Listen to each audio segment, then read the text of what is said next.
கடலுக்கு அடியில ஆயிரக்கணக்கான ஆண்டுகளாக ஒரு நகரம் தூங்கிக்கிட்டு இருக்கு. அது சாதாரண நகரம் கிடையாது.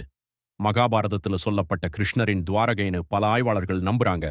1983ல இந்திய ஆய்வாளர்கள் கடலுக்குள்ள இறங்கி தேட ஆரம்பிச்சப்போ, அவங்க கண்ட காட்சிகள் உலகத்தையே அதிர வைத்தது. மனிதர்களால செதுக்கப்பட்ட சுவர்கள், அரண்மனை அமைப்புகள், மர்ம முத்திரைகள், பழங்கால நங்கூரங்கள், அதுவும் 3500 ஆண்டுகளுக்கு முன்னாடி இருந்திருக்கக்கூடிய ஒரு நகரத்தின் எச்சங்கள். ஆனா, இது உண்மையிலேயே கிருஷ்ணர் உருவாக்கிய துவாரகையா?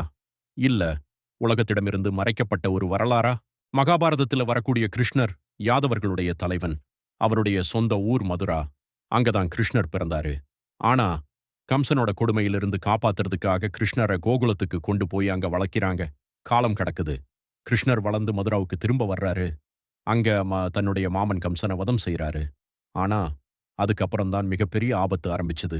ஜராசந்தன், கம்சனோட மாமனாரான அவன் கிருஷ்ணரை கொல்லணும்னு மதுராவை நோக்கி 17 முறை படையெடுத்து வந்தான். ஆனா, ஒவ்வொரு முறையும் கிருஷ்ணர் அவனை தோற்கடிச்சாரே தவிர முழுசா அழிக்க முடியல. அப்போதான் கிருஷ்ணர் ஒரு பெரிய முடிவு எடுத்தாரு. என் மக்கள் பாதுகாப்பா வாழணும். அதுக்காக கடலுக்குள்ள யாராலும் தாக்க முடியாத ஒரு பிரம்மாண்ட நகரத்தை உருவாக்க திட்டமிட்டாரு. அவர் தேர்ந்தெடுத்த இடம் குசஸ்தலி. இந்த பேரை நல்லா ஞாபகம் வச்சுக்கோங்க. கடலுக்கு நடுவுல யாராலும் தாக்க முடியாத ஒரு பிரம்மாண்ட நகரமா துவாரகை உருவானது. அங்க வாழ்ந்த மக்கள் செல்வத்துல, சக்தியில, நாகரிகத்துல உச்சத்துல இருந்தாங்க. ஆனா, அந்த நகரத்தை அழிக்க ஒரு சாபம் வந்துகிட்டு இருந்தது. குருக்ஷேத்திர போருக்கு அப்புறம் தன்னுடைய 100 மகன்களையும் இழந்த காந்தாரி கிருஷ்ணருக்கு ஒரு பயங்கரமான சாபம் கொடுத்தாங்க. எப்படி என் குடும்பம் அழிஞ்சதோ, அதே மாதிரி உன்னோட துவாரகையும் அழியும். அந்த சாபம் மெல்ல மெல்ல நடக்க ஆரம்பிச்சது. துவாரகை மக்களே ஒருத்தருக்கு ஒருத்தர் சண்டை போட ஆரம்பிச்சாங்க. நகரம் முழுக்க கலவரம், துறைமுகங்களில் கப்பல்கள் எரிய ஆரம்பிச்சது. இரும்பு கதவுகள் உடைக்கப்பட்டது. செல்வத்துல உச்சத்துல இருந்த நகரம் தன்னாலே தன்னையே அழிக்க ஆரம்பிச்சது. அப்பதான் கிருஷ்ணருக்கு காந்தாரியின் சாபம் நிறைவேறப் போகுது என்று புரிஞ்சது. அவர் தனியாக ஒரு காட்டுக்குள்ள போய் உட்கார்ந்தாரு. அங்க ஒரு வேடனின் அம்பு கிருஷ்ணரின் வாழ்க்கையை முடிச்சது. அதுக்கப்புறம் புராணங்களின்படி முழு துவாரகை நகரமும் கடலுக்குள் மூழ்கி மறைந்தது. பல ஆயிரம் ஆண்டுகள். துவாரகை வெறும் புராண கதைன்னு தான் எல்லாரும் நினைச்சாங்க. ஆனா 1983ல நடந்த ஒரு சம்பவம் உலகத்தையே அதிர வைத்தது. இந்திய கடல்சார் தொல்பொருள் ஆய்வின் தந்தைன்னு அழைக்கப்படும் டாக்டர் எஸ்.ஆர். ராவ் தலைமையில ஒரு குழு குஜராத் கடற்கரையிலிருந்து கடலுக்குள்ள ஆய்வு செய்ய ஆரம்பிச்சது. அவங்க கண்டுபிடிச்ச விஷயங்கள் மகாபாரதத்தோட விவரங்களோட அதிர்ச்சி அளிக்கும் அளவுக்கு ஒத்திருந்துச்சு.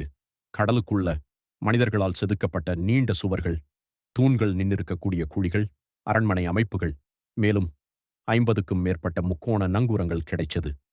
இது சாதாரண மீன்பிடி பகுதி கிடையாது. ஒரு காலத்துல இங்க மிகப்பெரிய துறைமுக நகரம் இருந்திருக்கணும் என்று ஆய்வாளர்கள் நம்ப ஆரம்பிச்சாங்க. இதையும் தாண்டி ஒரு மர்ம முத்திரையும் கிடைச்சது. அந்த மாதிரி முத்திரை இந்தியாவின் வேற எந்த இடத்திலும் கிடைக்கல. மேலும் 3500 ஆண்டுகள் பழமையான சிகப்பு நிற மண்பாண்டங்களும் கிடைச்சது. கார்பன் டேட்டிங் டெஸ்ட் பண்ணி பார்த்தப்போ, அந்த பொருட்கள் மகாபாரத காலத்தோட ஒத்துப்போகக்கூடிய காலத்தை சேர்ந்ததுன்னு தெரிய வந்தது. இதுக்கப்புறம் ஆய்வாளர்கள் கடல் மட்ட ஆய்வுகளையும் கம்பேர் பண்ணி பார்த்தாங்க. அப்பதான் 3500 ஆண்டுகளுக்கு முன்னாடி குஜராத் கடற்கரையில கடல் மட்டம் திடீர்னு உயர்ந்ததற்கான ஆதாரங்கள் கிடைச்சது. அதாவது ஒரு நகரம் கடலுக்குள் மூழ்கி இருக்க வாய்ப்பு உண்மையாவே இருந்தது. இந்த எல்லா ஆதாரங்களையும் வைத்து டாக்டர் எஸ்.ஆர். ராவ் ஒரு அதிர்ச்சியான முடிவுக்கு வந்தாரு.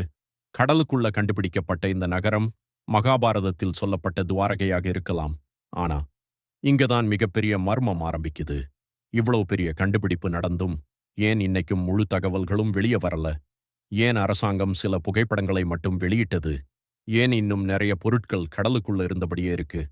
உண்மையிலேயே துவாரகை கண்டுபிடிக்கப்பட்டாச்சா? இல்ல இதுக்கு பின்னாடி இன்னும் சொல்லப்படாத பெரிய ரகசியம் ஏதாவது இருக்கா? ஸ்டில் துவாரகை உலக வரலாற்றிலேயே மிகப்பெரிய தீர்க்கப்படாத மர்மங்களில் ஒன்றாகத்தான் இருக்கு.